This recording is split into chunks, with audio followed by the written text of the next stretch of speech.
It's Eric from Rosetree, outstanding in a wheat field. So the dry weather here in eastern Pennsylvania continues, has not rained for at least 40 days. We were able to get a couple of tenths this past weekend, but it dried up so quickly it really didn't have an impact on how plants and our crops are able to respond to it. So here we are out walking wheat fields today and trying to figure out what the damage has been for drought. There's a couple of things that I want you to look at.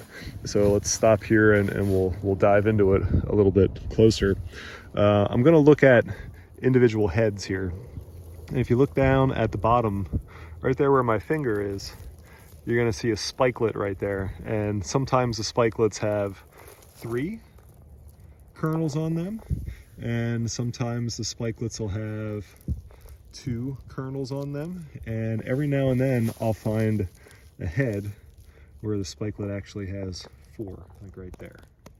And that's what you're going to use to figure out what kind of drought stress you have. So at the bottom of this plant, I've got a spikelet with 4. Right there, I've got a spikelet with 3. That one aborted, right? That one right there at the tip of my thumb aborted. And now I'm going up here, and now I've gotten 2. So every one of these spikelets has the ability to produce 4, and it's easy to see which ones the plant has aborted because it just doesn't have enough resources to carry it through. This one right here is aborted. This one only has 3 instead of 4 where it should have had. Come up here. This one only has 2 kernels, not 4. And right there you can see the 2 that have aborted. So that's the first thing that you're going to look at to figure out how much yield loss we have from our drought-stressed wheat, is simply by looking at the number of kernels that have aborted.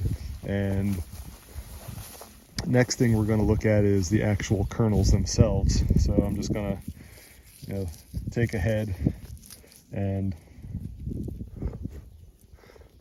blow it out, and then look at the kernels and see what the sizing is, and just see if they're normal sized or if they're stressed in any way, shape, or form. With the rain that we've not had, you would expect that there's going to be a lot of kernels in these fields that are just small, right? We're going to be dealing with very light test weight wheat, smaller kernels, a lot of volunteer wheat coming out the back of the combine this year because dry weather. But you can get out and evaluate your stands right now and figure out what kind of yield you have. Do you have yield that is worth saving? Do you have a low enough yield that maybe you should think about walking away from it and doing something else? But use 60 bushels as your threshold for whether or not you're going to keep a stand. If you can do an evaluation on it, count the number of heads, count the number of kernels, do a generic yield calculation. If the answer comes up less than 60, you may want to think about doing something else with that stand. If it comes up greater than 60, you obviously want to keep it.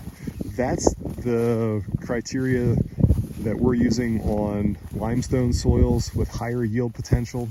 Once we get up on shale and the yield potentials drop off a little bit, 60 may be a bit of a high number to use, but at least it's a number for you to start with, to go out and evaluate your stands and figure out where they fall and make some quick decisions on what you're going to do with some of your drought-stressed wheat.